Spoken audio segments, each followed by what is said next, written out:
Hello student, now we discuss about determining the uncertainty of number in arithmetic operation.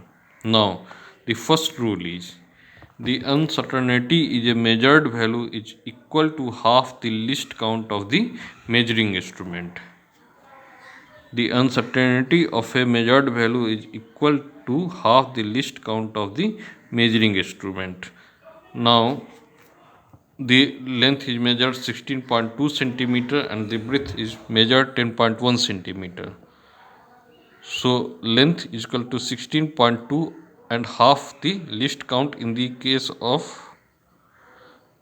this measurement, the least count is 0.1, so half into 0.1, and the measured value is 16.2 plus minus 0.05 centimeter.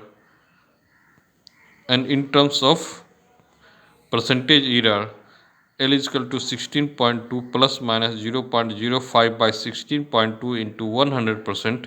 We find it 16.2 centimeter plus minus 0.3%. Now, in case of breadth, it is measured value is 10.1 plus minus half the least count. So half into the least count is 0.1. So 10.1 plus minus 0.05 centimeter.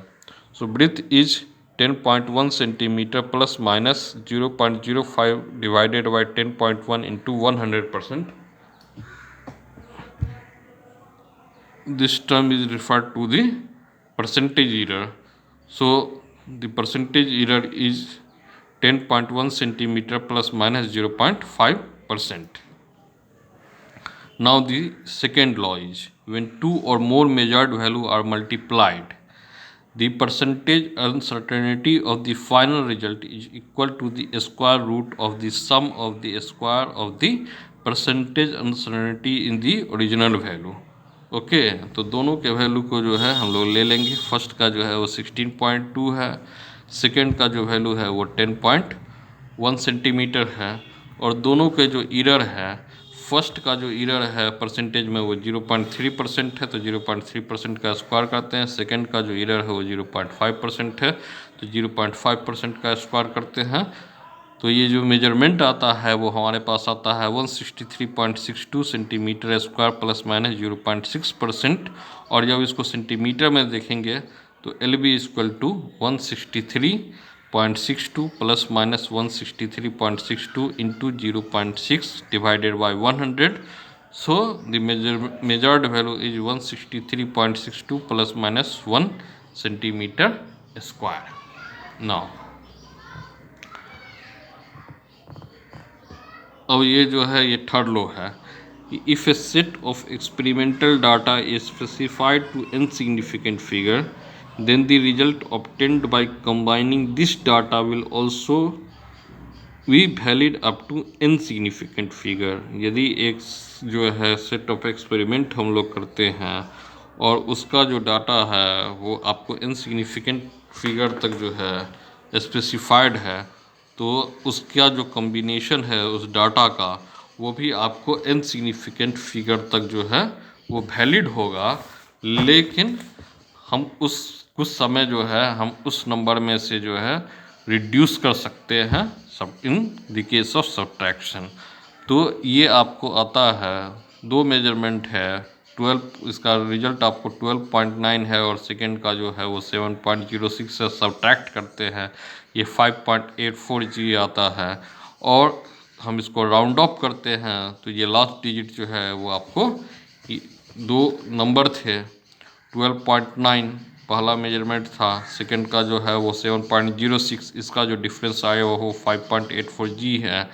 और इसको जो है round of करते हैं तो last digit जो है वो आपको 5 से कम है, तो इसकी प्रीवियस डिजिट जो है वो आपको अनचेंज रह जाएगी, तो ये आपको 5.8 जी ही रहती है. Now the fourth is the relative error of a value of number specified to insignificant figure depend not only on n bulls but also on the number itself.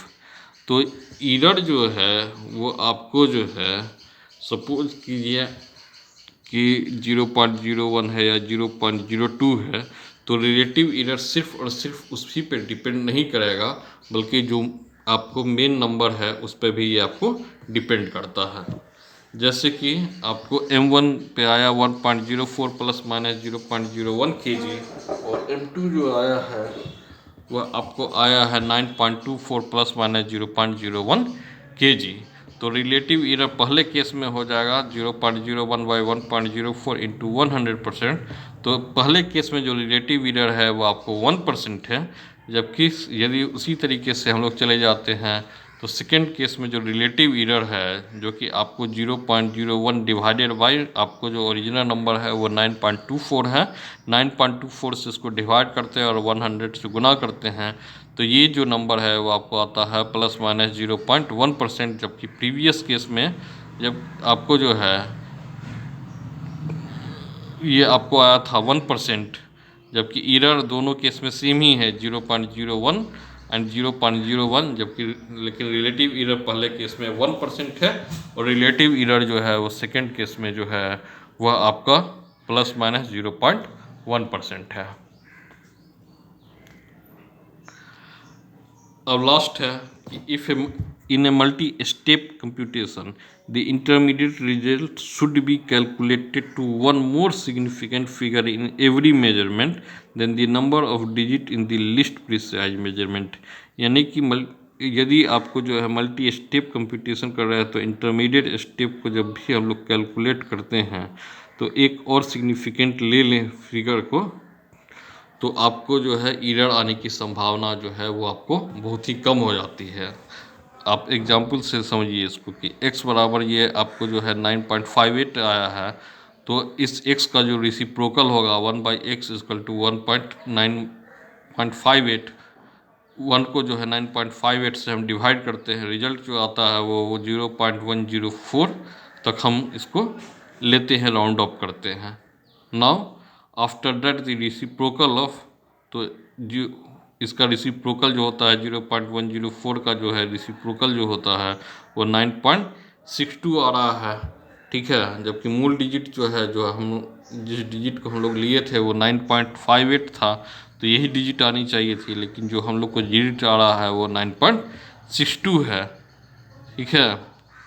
तो हम फिर से एक और डिजिट तक लेंगे इसको 1/x, तो वही जो आपको संख्या है 9.58 जो डिजिट है, तो 1/9.58, तो हम जिस रिजल्ट को लेते हैं एक और सिग्निफिकेंट डिजिट को ले लेते हैं, तो रिजल्ट हमारे पास आता है 0.1044। ये आपको one more number of significant digit, और तब इसका रेसिप्रोकल लेते हैं तो ये आप हम लोग को आता है 9.58। ये संख्या जो आती है ये आती है हमारे पास 9.58। So the retaining one more extra digit in the intermediate step of complex calculation would avoid additional error in the process of rounding of the number। यानी कि यदि इंटरमीडिएट स्टेप में हम एक और ज़्यादा डिजिट को रख लेते हैं जबकि हम किसी भी कॉम्प्लेक्स कैलकुलेशन को कर रहे होते हैं, तो एडिशनल एरर जो है वो इस प्रोसेस में जो है राउंड ऑफ करते समय वो आपको अवॉइड हो जाता है।